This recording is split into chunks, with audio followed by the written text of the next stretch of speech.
जानता हूं विजय भाई, योगी आदित्यनाथ के बुलडोजर एक्शन की मांग आप लोग कर रहे थे, ओवैसी साहब ने कह दिया भाई हिंदुओं की आस्था की बात है, बुलडोजर क्यों नहीं गरज रहा है। अब तो तैयारी हो गई है बुलडोजर एक्शन की भी, जहां लगेगा वहां पर बाबा का बुलडोजर गरजेगा, मतलब कि योगी स्टाइल में अब इस मामले में इंसाफ होगा। अनुराग जी, सब लोगों को मेरा नमस्कार। देखिए, बुलडोजर एक्शन की हमने बात करी थी, लेकिन हमने उसके साथ साथ एक चीज और भी रखी थी जी। हमने ये बोला था कि आपने छोटी मछलियां पकड़ ली, बड़े मगरमच्छ कहां है। और छोटी मछलियों का तो आप कुछ भी कर दो, बलि का बकरा है तो ढूंढ लिया आप लोगों ने, अब 7-8 लोग हैं, इन पर आप कुछ भी कर दो।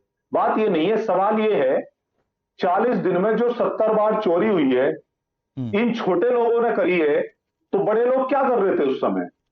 सवाल तो ये है ना, जो जिनके जवाब मिलने बाकी है। जो लेखाधिकारी महिपाल सिंह थे, जिन्होंने शिकायत करी चंदा चोरी की चंपत राय जी से, उन्हें बाहर निकाल दिया।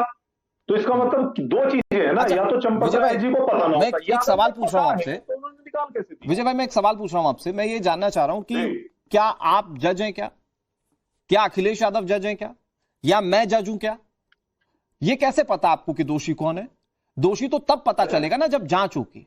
जांच हो रही है, जांच में जो लोग अभी तक जिनके ऊपर शक था, जिन लोगों की भूमिका संदिग्ध पाई गई थी, वो सलाखों के पीछे, और जांच तो अभी चल रही है ना, तो आप हम जज क्यों बन रहे हैं कार्रवाई को लेकर। योगी जी जज है क्या? आप एक चीज बताइए, आप चीज को घुमा क्यों रहे हैं। ये मैं तो सीधा सवाल पूछ रहा हूं विजय भाई। बीजेपी की नहीं, सीधा सवाल नहीं है, आरएसएस और बीजेपी के प्रतिष्ठा का सवाल है। आ रहा हूं आप चोर से चोरों की जांच करा रहे हैं। अगर आपको ये लग रहा है कि ठीक है, आप विपक्ष की बात क्यों नहीं मान लेते, आप ज्वाइंट पार्लियामेंट्री कमेटी या सुप्रीम कोर्ट के जज से बहुत सारे करा लो जांच। क्यों आप इसी जिद पे अड़े हुए हैं कि जो अधिकारी मुख्यमंत्री के अंडर काम करते हैं वो जांच करेंगे। विजय भाई, आप गुमराह कर रहे हैं देश की जनता को। विजय भाई एक मिनट, इसका मैं सुनो। उत्तर प्रदेश के मुख्यमंत्री, सुनिए ना विजय भाई, मेरी बात तो सुनिए, मैंने चर्चा के लिए बुलाया आपको। मेरी बात सुन रहे हैं आप? आज की सुन रहा हूं मैं, तो इतने सवाल करते हैं, उसका जवाब भी तो लो। अच्छा जल्दी जवाब दे दीजिए। अच्छा 30 सेकंड में जवाब दीजिए विजय भाई, फिर मैं सवाल पूछता हूं आपसे। बता दीजिए, जो अधिकारी मुख्यमंत्री के बिल्कुल अंडर आते हैं, इनकी प्रतिष्ठा का सवाल है मंदिर को लेकर के। आपको लगता है, अपने दिल पे हाथ रख के बोलिए कि वो जांच करेंगे साफ साफ। जब मुझे ये सवालों का जवाब दे दीजिए ना। मैं ये कह रहा हूं 80 लाख रुपए लोकर में मिले, कैसे आ गए वहां चंपत राय जी को। ये वो तो कह रहे थे कुछ भी नहीं हुआ, वो तो उससे डेट के पीछे मिले, वो तो उससे बाद में कह रहे थे कि कुछ नहीं हुआ। ये कैसे निकल आई वीडियो, मुझे ये बताइए ना। कि जो 2 मंथ की सैलरी अभी बोल रहे थे लोग जो पकड़े गए एसआईटी की रिपोर्ट में कि 2 महीने की सैलरी लेते थे वो, ये रिश्वत नहीं है। बिल्कुल है, सबको एक चीज, सबको है। तो तभी हम लोग बोल रहे हैं ना कि आप छोटे लोगों को मैं यही पूछ रहा हूं आपसे कि इतनी बड़ी व्यवस्था है। राठी साहब, आपने अपना बयान, आपने अपनी बात कह दी। राठी साहब, आपने अपनी बात कह दी और मैंने आपको ठीक ठाक मौका भी दे दिया। राठी साहब, अब मेरी कुछ चीजें जिसका जवाब आप दे दीजिए, और मुझे लगता है कि आप संवैधानिक स्तर पर सारी बातें कहेंगे, राजनीति को अच्छे समझने वाले व्यक्ति हैं आप, इसलिए आप उस लिहाज से अच्छी बातें कहेंगे। मुझे बताइए, किसी राज्य के मुख्यमंत्री के पास किसी स्कैम होने की जानकारी हो तो वो राज्य का मुख्यमंत्री क्या करेगा? अपने स्तर पर उस राज्य की एसआईटी का गठन करेगा, उसके बाद जांच कराएगा, और जब उससे संतुष्टि नहीं होगी तो वो बात उससे ऊपर जाती है, फिर वो किसी जुडिशियल व्यक्ति से करवाए, वो सीबीआई की संस्तुति करे। ये उस राज्य के मुख्यमंत्री की बात होती है, ये उसका अपना विवेक होता है। तो अगर मुख्यमंत्री शुरुआती स्तर पर ही दोषियों को पकड़ ले रहे हैं तो विपक्ष को सियासत क्यों करना है? मेरा सवाल ये। सवाल का जवाब ये है कि जब मुख्यमंत्री ऐसी संस्था से आते हो, आरएसएस से, जो उस मंदिर में बैठा, उसके खिलाफ नहीं जांच कर पाएंगे वो। अगर इसमें आरएसएस के लोग इन्वॉल्व नहीं होते, कोई और होता, हम भी यकीन कर लेते। लेकिन इसमें आरएसएस विश्व हिंदू परिषद और भारतीय जनता पार्टी है, क्योंकि ट्रस्ट जो बनाया सुप्रीम कोर्ट के कहने पे बीजेपी ने बनाया, इस सरकार ने बनाया, इसके अपने लोग हैं, तो अपने लोगों को नहीं जेल में डालेंगे, अपने लोगों के खिलाफ नहीं जांच करेंगे। कोई और होता, हम भी मान लेते। राठी जी, मैं आ रहा हूं आपके पास। राठी जी, मैं आ रहा हूं आपके पास। बोल रहे हैं कि किसी स्वतंत्र संस्था से आप लोग, ठीक है, okay, you have a valid point sir. मैं आ रहा हूं राठी जी, मैं आ रहा हूं आपके पास। अमितोष भाई थोड़ा सा वेट कर लीजिए, मुझे पता है आपको बोलना है, क्योंकि अब यहां पर वीएचपी की भी बात हो गई, संघ की भी बात हो गई। लेकिन नवीन जिंदल जी, आप लोग अगर मुख्यमंत्री योगी आदित्यनाथ के एक्शन को बता रहे हैं कि भाई दूध का दूध पानी के पानी कर देने वाला एक्शन है, तो विपक्ष तो कह रहा है कि भाई या तो ट्रांसपेरेंसी नहीं है, वो एसआईटी जो मुख्यमंत्री को रिपोर्ट कर रही है वो क्या सही रिपोर्ट देगी? वो आरएसएस और संघ के खिलाफ कार्रवाई नहीं करेगी जो जांच टीम अभी कार्रवाई कर रही है। ये विपक्ष का सवाल है। अनुराग भाई, विपक्ष तो यही कहेगा, इसका काम है कि राज्य की जांच अधिकारी राज्य सरकार के अंडर में है, और अगर चाहेंगे तो केंद्र में मोदी जी की सरकार है, वो भी इसके अंदर, पूरा देश ही उनके अंडर में, सारे अधिकारी उनके अंडर में। ये कोर्ट पर विश्वास नहीं करते, जुडिशियल सिस्टम पर विश्वास नहीं करते, एसआईटी पर विश्वास नहीं करते, ये किसी अपने अलावा पर भी विश्वास नहीं करते, इसकी जनता पर भी विश्वास नहीं करते। अगर ये इसी पर इनको लगता है कि मंदिर में चोरी हो गई, आचार्य जी आ रहा हूं, चंदे की चढ़ावे की चोरी हुई है जिसकी जांच होनी चाहिए, तो हाजी अली में लगातार करोड़ों रुपए की चोरी हो रही, इस पे विपक्ष बोल रहा है क्या? सबरीमला में 4.5 किलो सोना एक बार में 450 किलो टोटल चला के चोरी हो गई, सबके सामने है, उसमें जांच की मांग क्यों नहीं करते? ओपनिंग कमेंट से बोल लेंगे। ये जो अजमेर शरीफ है या फिर ये जो निजामुद्दीन औलिया है, जितनी मज़ारों पे करोड़ों रुपया आता है, करोड़ों रुपया, और वो कहाँ जा रहा है, इसकी कोई जांच नहीं है। वो पैसा किस पे खर्च हो रहा है? ना मुसलमानों पे खर्च हो रहा है। लेकिन जिंदल साहब मेरे इस सवाल का जवाब, जिंदल साहब मेरे इस सवाल का जवाब कि ट्रांसपेरेंसी पर भरोसा नहीं है, इसका जवाब ये नहीं हो सकता कि वहां पर भी घोटाला हो रहा है। वहां घोटाला हो रहा है, लोग सवाल उठाना उठाए, ना उठाए, करोड़ों राम भक्तों की आस्था पर जो चोट हुई है उस पर सवाल उठाने का अधिकार हर किसी का है। देश के अनुराग भाई, देश के अंदर जो प्रधानमंत्री है वो राष्ट्रीय स्वयंसेवक संघ से निकल करके आए, देश के गृह मंत्री वहां से निकल करके आए, राज्यों के कई मुख्यमंत्री निकल करके आए, तो सभी चोर हो गए। फिर देश किससे चला गया? पाकिस्तान। तो वो कह रहे हैं लोग संघ के आदमी, इसीलिए कार्रवाई सही नहीं होगी ना नवीन जिंदल जी।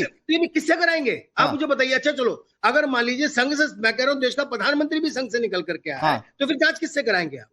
विदेशी ताकत आकर के? वो कह रहे हैं सुप्रीम कोर्ट के रिटायर्ड जज से करवाइए।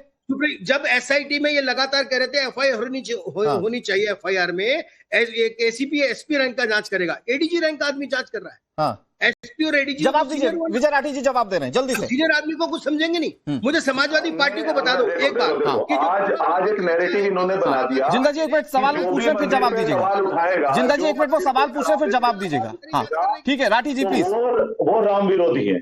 अगर बीजेपी की विचारधारा से आप मेल खाते हैं तो ठीक बात है, लेकिन जैसे आपने सवाल उठाया तो ये कहेंगे आप रामद्रोही हैं। मतलब आपको सवाल नहीं उठाना, आपको इनसे सहमत होना है, सब कुछ बढ़िया, भले ही आप कितने बड़े भी राम भक्त हैं, आपने अगर सवाल उठा दिया तो इनका कहना है कि आप देशद्रोही हैं।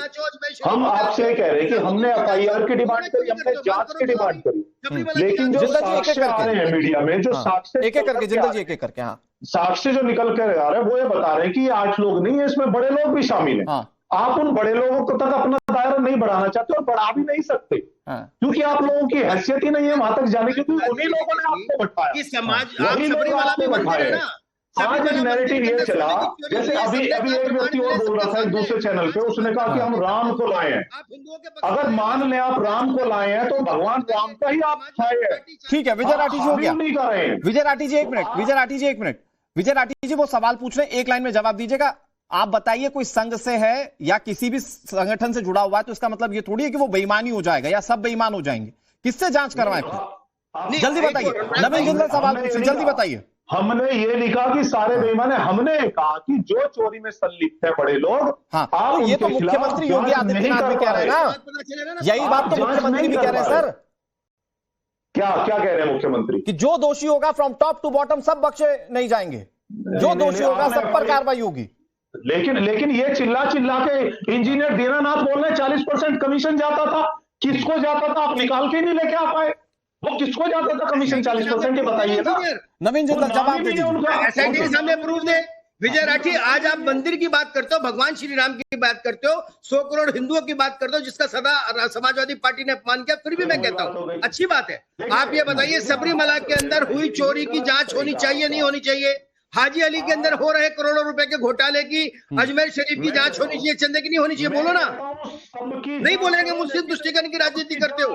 केवल श्री राम जन्मभूमि के जुड़े हुए राष्ट्रीय स्वयंसेवक के कारण आप हिंदुओं को बदनाम करने के लिए साजिश रच रहे हो। हो गया, दूसरा कोई तर्क नहीं है। मैं नवीन जिंदल जी और राठी जी अब दरख्वास्त करता हूं कि अब हो गया, अब आप दोनों ने वाद विवाद कर लिया। मैं आ रहा हूं, वैभव त्रिपाठी जी आ रहा हूं आपके पास, मैं आप दोनों के पास आ रहा हूं, मैं फिर आ रहा हूं, फिर मौका दूंगा ओपनिंग कमेंट्स दूसरे के भी लेने।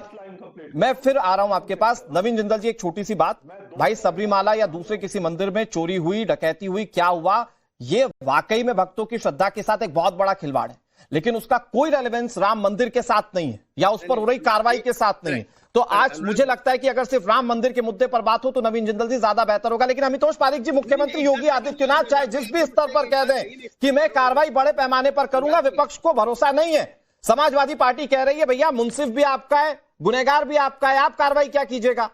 वो कह रहे हैं लोग संघ के खिलाफ या वीएचपी के खिलाफ कार्रवाई इसलिए नहीं करेंगे क्योंकि लोग ही बैठे हुए सरकार में उन लोगों के, या ट्रस्ट में भी।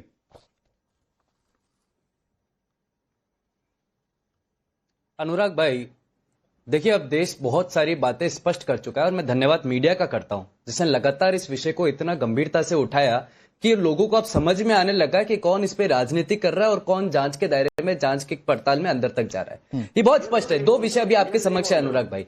पहला विषय, जैसे ही आपने विजय राठी से सवाल करने चालू करे, विजय राठी ने फट से अपने आप को डायरेक्शन चेंज कर लिया और उन्हें कह दिया कि आप निष्पक्ष पत्रकारिता ही नहीं कर रहे। दूसरी बात, इनको 45 से 70 बार चोरी हुई, ये कहां से पता चला? इनको ये कैसे पता चला कि वहां पर 40% कमीशन है? उनको ये कैसे पता चला? जो अंदर की बात अगर ये बता, सूत्रों से बता के आ रहे, तो मुझे लगता है अनुराग भाई, सबसे पहले मेरा विषय रखने से पहले सबसे पहले मैं माननीय मुख्यमंत्री एसआईटी से ये अपील करता हूं कि विजय राठी को सम्मन भेजा जाए, इन्हें नोटिस भेजा जाए, जिससे इनके पास जो सूत्र है उसके आधार पर इंफॉर्मेशन ली जाए और उसको पे जांच करी जाए, जिससे दूध का दूध पानी का पानी हो सके। और अगर नहीं है तो इन पे कार्रवाई करनी आवश्यक पड़ती है। दूसरी बात भी अनुराग भाई, ये बात ठीक है आपकी कि अगर राम मंदिर में कुछ हुआ है तो हम अगर दूसरे मंदिरों का उदाहरण देंगे तो उसका फर्क बहुत अलग है। लेकिन मैं इसे किसी ना किसी बात से डिफर भी करता हूं। ये सारी बातें राम मंदिर पर आके टिकती है, लेकिन देश में हो रहे स्टेट कंट्रोल टेम्पल जहां कांग्रेस है, वहां पर हो रहे सोना की चोरी, वहां हो रखे चंदे की चोरी, वहां हो रखे एम्बेजलमेंट की चोरी, वहां हो रखे 50 एकड़ जमीन, 50,000 एकड़ जमीन बेचने की चोरी, सलार मसूद गाजी में 10 साल का ऑडिट होने पर इरेगुलरिटीज पाना, केरला मटबूर मॉस्क के अंदर में इरेगुलरिटीज पाना, मुझे लगता है इन बातों से भी हमें डिनाई नहीं करना चाहिए। और अभी बिलीवर चर्च में 1400 करोड़ रुपए पाना, मुझे लगता है सारे रिलीजियस इंस्टीट्यूशन पर, और ये मैं नहीं कह रहा अनुराग भाई, ये माननीय सुप्रीम कोर्ट ऑफ इंडिया